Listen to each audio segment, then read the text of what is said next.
ലാ തസ്ഹബ് ഖംസതൻ, 5 വിഭാഗം നമ്മുടെ ഫ്രണ്ട്ഷിപ്പിൽ വരരുത്. അൽ കദ്ദാബ്, നുണ പറയുന്ന ആളുകള്. നുണ പറയാ വലിയ ഡേഞ്ചറാണ്. എന്തേ? ഫഇന്നക മിൻഹു അലാ ഗുറൂർ വഹുവ മിഥല സറാബ്, അവനൊരു മരീചിക പോലെയാണ്.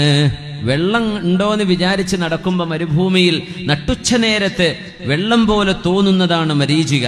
നുണ പറയുന്നവൻ, എടോ എനിക്കൊരാവശ്യമുണ്ട്, അതൊക്കെ ഞാൻ ശരിയാക്കി തരാം, മുഖ്യമന്ത്രിന്റെ ഫ്രണ്ടല്ലേ, ഇവിടെ ഒരു കഥ ഉണ്ടാവില്ല, വെറുതെ പറയണം.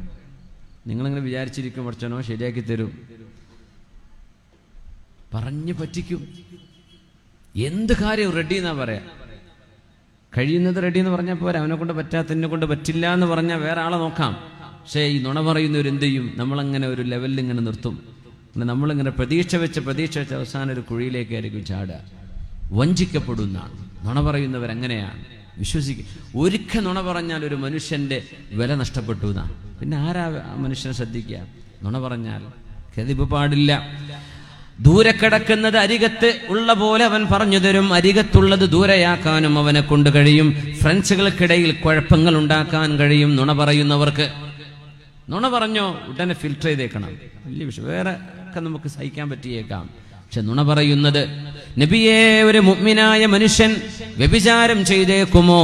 ഒരു പക്ഷേ ചില ടെംപ്റ്റേഷന് വഴങ്ങി വ്യഭിചാരം ചെയ്തേക്കാം. നബിയെ, ഒരു മുഅ്മിനായ മനുഷ്യൻ മോഷ്ടിക്കുമോ? ഒരു പക്ഷേ ഗതികേടുകൊണ്ട് അവൻ ചെയ്തിരിക്കാം. നബിയെ, മുഅ്മിനായ മനുഷ്യൻ നുണ പറയുമോ? കല്ലാ, ആ മുഅ്മിനായ മനുഷ്യന് നുണ പറയാൻ കഴിയില്ല എന്ന് മഹാനായ റസൂലുള്ളാഹി സ്വല്ലല്ലാഹു അലൈഹി വസല്ലം. നമ്മുടെ മക്കളൊക്കെ ശരിക്കും പഠിപ്പിക്കണേ. മക്കൾ ചെറിയ വിഷയത്തിൽ നുണ പറഞ്ഞ് നമ്മൾ ശ്രദ്ധിക്കാണ്ടിരുന്നാൽ അവർ വലിയ നുണ പറയും, പിന്നെ അതിൻ്റെ മീതെയാവും, പിന്നെ വലിയ വലിയ സംഭവങ്ങളായിട്ട് മാറും. അല്ലാഹു കാത്ത് രക്ഷിക്കട്ടെ. ഒന്ന്, നുണ പറയുന്നവൻ. മഹാനായ ജഅഫർ സ്വാദിഖ് തങ്ങൾ പറയുന്ന 5 വിഭാഗത്തിലെ രണ്ടാമത്തേത് അൽ അഹ്മഖ്, ബുദ്ധിയില്ലാത്ത ആൾക്കാർ. കാരണം നമുക്ക് ഉപകാരം ചെയ്യണമെന്ന് വിചാരിച്ച് അവർ ചെയ്യുന്നത് ഉപദ്രവമായിരിക്കും.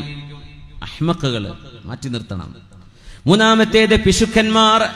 ജീവിതത്തിലെ ആവശ്യങ്ങൾ വരുമ്പോൾ ഒരു വിഷയത്തിൽ സഹായം വേണമെന്ന് വിചാരിച്ച് അരികത്ത് ചെല്ലുമ്പോൾ കൈയൊഴിയുന്ന പിശുക്കന്മാർ. പറഞ്ഞാൽ സുഹൃബന്ധം ഊട്ടിയുറപ്പിക്കുന്നത് മനുഷ്യൻ സാമ്പത്തികമായ ഇടപാടുകളൊക്കെ നടത്തുമ്പോഴാണെന്നാണ്. അവിടെ എത്തുമ്പോൾ മനസ്സിലാവും ശരിയായ സുഹൃത്തും അല്ലാത്തവരൊക്കെ. അങ്ങനെ വായ കൊണ്ട് ബിരിയാണി വെക്കാൻ ആർക്കാ പറ്റാത്തത്?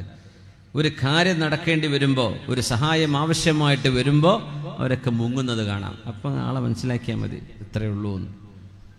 പിശുക്കന്മാർ, ബഖീലന്മാരുടെ കൂടെ കൂടരുത്. വെറുതെ തരാനല്ല പറഞ്ഞത്. ഒരു വിഷയം ഒരു കടമായിട്ടോ ദാനമായിട്ടോ അല്ലെങ്കിൽ സഹായമായിട്ടോ നമ്മൾ പ്രതീക്ഷിക്കുന്നിടത്ത് അത് നടക്കാതെ പോകുമ്പോൾ വലിയ നിരാശ വരും.